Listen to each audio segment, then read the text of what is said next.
Hey there, STEM Spark listeners. I'm Courtney. Welcome back to the STEM Spark, the place where we ignite curiosity, creativity, and confidence in every learner through science, technology, engineering, the arts, and math. For you today, I have a new series. We are going to jump into our STEM career chats. This is my friend Krystal, and she is a real life scientist. It's so cool. I tell people all the time I have a scientist friend. So I have a list of questions for her. She's going to share about these questions through her scientist lens. So let's jump right in. All right, Krystal, first question. Yeah. What kind of scientist are you? So I'm a medical laboratory scientist. What that means is that I process blood that is drawn. If you were to go to the hospital, an urgent care, a lab, just to have labs drawn for your doctor to know, we get those results, those samples, and we run them, and we give those results to the doctor. So you get to do the testing. Yeah, that's what we do, the testing. That is so cool. There's a lot of things that make hospitals and doctors' offices and all that work really well, right? Yeah. That's cool. The behind the scenes. It's the behind the scenes job of the medical world. Yeah, that's cool. We're getting a little peek behind the scenes. Okay, this question is super important. Okay. Do you get to wear a lab coat and the goggles like we see with scientists on TV? Some of it. So we do have lab coats, and they are necessary. Super cool. We wear the lab coats. We don't have goggles, but we wear gloves. Okay. And then sometimes we do use a hood where we put our hands into it, and so there's a shield and there's airflow, so we don't get exposed to things. Okay. Yeah. So like safety wise, are those experiments like more fun to do? Or not really? Because that kind of depends on what you're dealing with. Because we don't deal with just blood. There's everything that comes out of your body. Oh, so it could be very, very stinky. Yeah. Sticky, stinky. Yeah, all the things. Yeah, that might not be a perk of the job. All right, very cool. I love that you get to wear a lab coat. Yeah, that's fun. I even have my own name on it. Your name? I know. You're I so like that. official. That's fancy. I want a lab coat with my name. How cool is that? One day. Goals. Yeah, goals like that. Okay. When you were a kid, so we're going to go back into your childhood. Okay. Did you like science? And what kind of got you interested in this career? Okay. Well, as a kid, my favorite subjects were math and science. Okay. Typical, I guess, scientist answer. Yeah. I actually love math more. I thought I was going to be a math teacher at one point. That's cool. And then I went into science because I want to say it was 9th grade. It was my first time looking into a microscope. Oh. And I was instantly obsessed. I wanted to buy one. We looked at pond water under the microscope and just seeing like the different life things moving. Yes. And being able to see things that you can't see with your own eyes. Yeah. Just blew my mind. And I was like, this is what I want to do. That's cool. And that made that a lasting impression. Yeah. Sure. So do you get to use microscopes all the time now? Yeah, every day. Awesome. That's so cool. I've used microscopes with my middle schoolers, and they really like it. Yeah. It's a lot of fun. It's either looking at your red cells, your red and white cells, or if you're in microbiology, looking at different bacteria under the microscope. Yeah, those are cool. Pretty much the main microscope things. We looked at human hair. So we look at urine too. Oh, I thought that's interesting. Yeah. I didn't even think about that. Like under a microscope, you could probably see different kinds of things. Yeah, I mean, you should have nothing there if you're healthy, but when you're sick, there's things there. Yeah, and it's important for the doctors to know. Absolutely. Yeah. All the really important stuff. Okay. So this question is for my introvert and extrovert friends. Okay. So do you work with other scientists like on a team as a team, or do you kind of get to work mostly by yourself?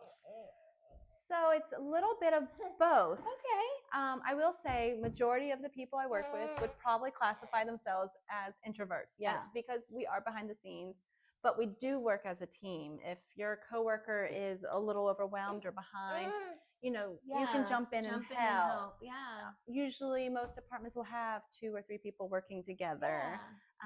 Different shifts because it is a hospital. It's 24/7. So in the afternoon and nighttime, usually there's one person per department. But like I said, if you're busy, you always have help. And that's where the teamwork really comes into play. But everybody because you work with everyone. It's not like an extrovert, like having to meet different patients and their families every day. Yeah. Very cool. That's awesome.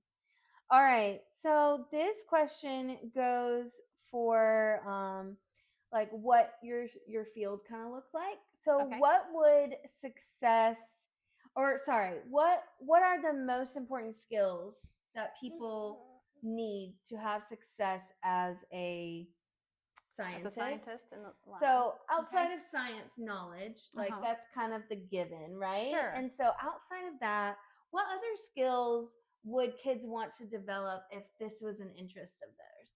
Oh, I think not being afraid of hard work is a good skill. I mean, just having good communication skills because we have to talk to nurses and doctors and sometimes problem solving. That's cool. If you like puzzles, I like to think of blood bank as a puzzle. Because sometimes people have antibodies in their blood and you have to figure out which antibodies they are. And that's where I always really liked that part. Also, not being afraid of instruments, like if a little bit of engineering, like using different tools, taking things apart and putting it back together. That's cool. Those would be different unique skills you wouldn't think of. Yeah. So really it's hitting kind of a lot of those STEM kind of areas. Yeah, it really does. That's fun. All right. So let's talk about how teachers can help students with science. So science is typically kind of dry. It's a lot of facts. Maybe a lot of reading. What can teachers do to really help that process be more exciting? Or I feel like anytime there's an opportunity for a demonstration or even something hands-on, like that has to happen. It's the only way to get kids excited about science. Like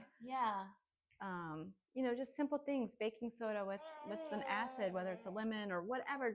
That way there's a visual, like here's a safe activity you can do. Maybe you can do it at home.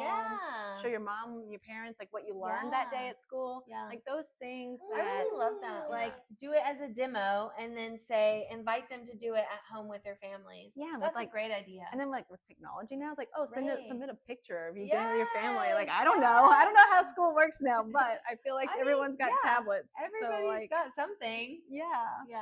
So I think that's what's important is bring it to life. However possible. That's cool. I love that. All right, get your lemon and your baking soda. All right, so the next question is, are there some affordable lab style activities that teachers or parents can do to spark kids' curiosity with science? I mean, besides lemon, baking soda, you could also do food coloring with celery. That sounds amazing. You set up separate cups with different colors, put in the celery stalk, and like let it sit for a day, 2 days or longer, and you can actually see how water travels up the celery. The capillary action. Yes. Oh, look at you, teacher. I am a science teacher. So anything like that, or even like an egg. Putting it in vinegar, I believe, when you let it sit and soak, and it'll eat up the shell. Like all those like activities that things you can find in your pantry. Yes, I love that. We are all about simple, attainable, accessible, amazing things, right? Yes. Okay, so the next question is thinking towards the future. What future opportunities do you see in your field for today's students that are coming up? What future opportunities? Yeah. Wow. I feel like there's always going to be opportunities in the lab world. There's only so much. Are always going to be needed, right? Exactly, and there's only so much that automation can do. The human touch still has to be there, whether it's to find a specimen that can't be found, or that the instruments stop working. Right. Calling criticals. There's always going to be a need for people. And then, like I said, hospitals are 24/7. Yes. So you have to staff it 24/7. So if you, there's always going to be a need, in my opinion. Yeah. There's always a shortage. That's what I tell people. If you want a job security, go into the medical field and become a laboratory scientist if you don't like people. Right. If you do like people, you can be a teacher. You can be a teacher. You can be a nurse. You can go that route. You don't get paid well, but you do get to be people. All right. How do you balance safety with curiosity working in a lab? Oh, I think it's always good to stay curious. Yeah. If there is something, you always have to wear your protective gear. Yes. So you have your lab coat, you have your gloves, and goggles. If you need goggles, you can, I'm sure they can find some. But typically, if we are dealing with some dangerous things, we have the hood. Okay. So which has the safety shield like in front of us. Also, it takes the fumes out. That's nice. Yeah, I think it's just making sure you have those supplies if you're going to use something that has fumes. Yeah.